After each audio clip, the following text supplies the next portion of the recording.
Hi everyone, welcome to Redmen TV. Yeah, Liverpool drew 0-0 with Chelsea. Yeah, as aptly described by my good friend James Sutton here, it was a barrel of laughs, wasn't it? Yeah, it was just flat game of football.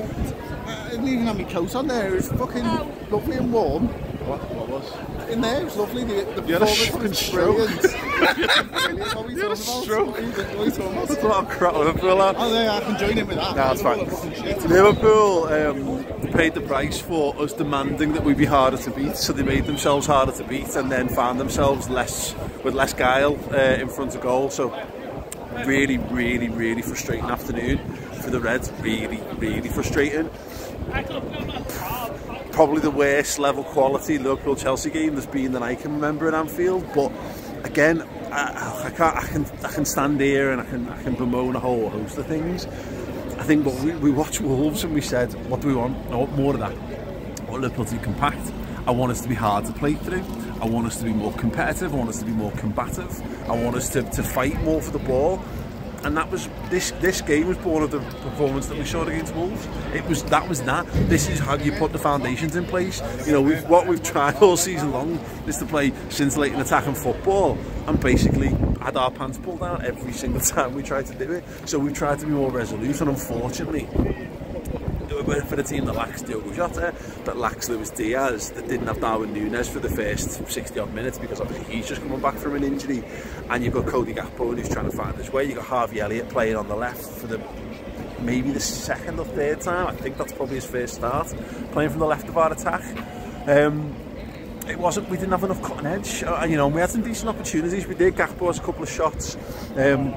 We work on to Trent as well, and Fabinho later on should maybe get a bit of a cleaner strike on. They had a couple of moments too, but I genuinely didn't feel any danger of losing that game. But it really did feel like we never quite mustered the momentum to really take it to Chelsea, and the substitutions. And look, I think the substitutions were the right idea. Trent's obviously been injured this week. It was I thought it was the right thing to keep most of the lads from Wolves in there because they played well. And I'll talk about a couple of them in a minute. But the problem with that is that, you know, we played that game in midweek and we really needed that extra energy, and the extra energy was meant to come off the bench, and I don't think it quite did. It didn't quite work out. I don't mind the game plan if the game plan sounds. You know, you get to bring on Darwin Núñez and you get to bring on Trent, and you get to freshen the midfield up with Fabinho, with Henderson. That's absolutely fine. That's a good game plan for winning this game when you've played a big game in midweek as well.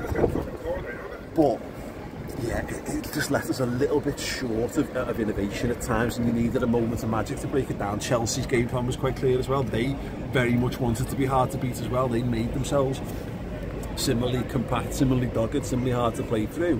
So, you know, the fact that we managed to play through them at all was reasonable enough encouragement, but ultimately what it looked like was two teams kind of shorn of confidence. Chelsea, unfortunately, though, the difference between them and us is they're building something new, and we're building something new from the ashes of something that was excellent.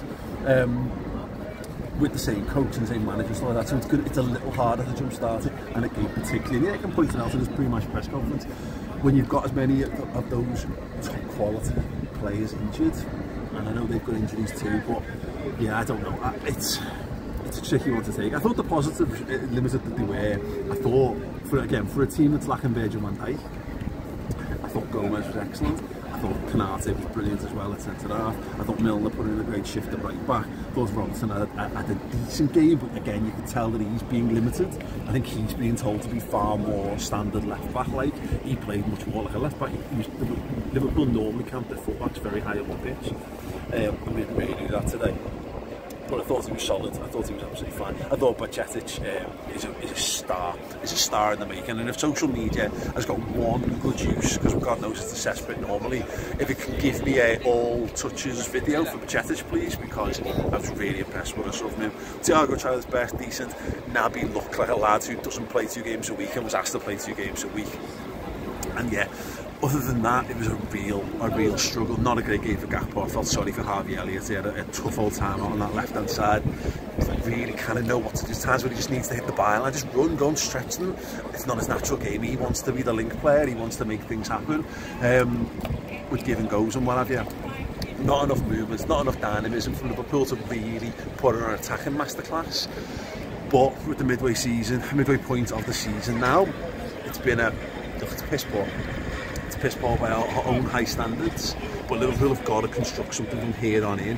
The back half of the season has got to get to levels that we've seen previously, and look, a draw with Chelsea at Anfield is not something that's going to propel us up the table. It does need a team favourite in any way, shape or form.